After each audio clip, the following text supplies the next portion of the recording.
जगावे। बोल सुन सजनवा चुप काहे बानी, रात भर सपना में रूप तोहार सजेनी।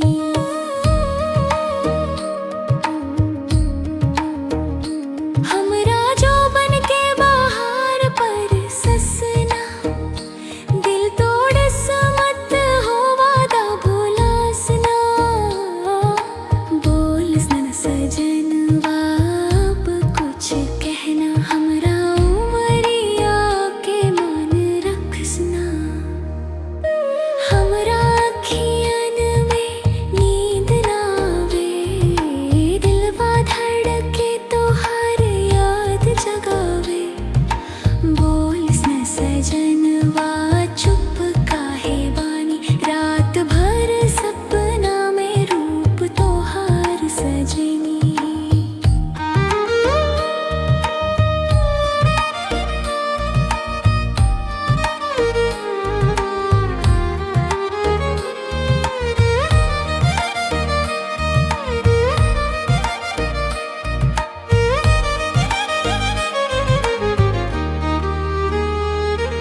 सुनस पिया अब बहुते तड़पाइले, बिन तोहर हंसी मनवा मर जाइले। साँझ भइल चिरई चहकस, हम त अकेले तोहरा बिन रह सके। कसम से कहले तू लौटी आजा, पल पल तोहरे नाम जपला सजना। बोल ना सजनवा तोहर आस लागल, ए दिलवा में तोहर प्यार जागल।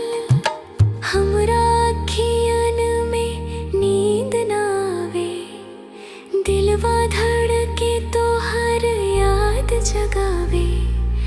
बोल ना सजनवा चुप काहे बानी, रात भर सपना में रूप तोहार सजेनी।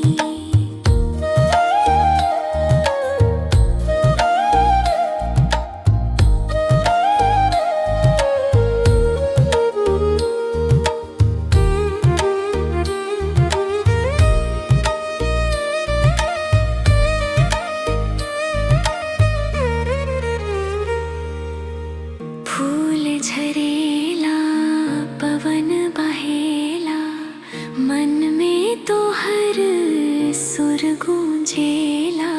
अब डोली सजल बारी मोर अंगना, बस तोहरे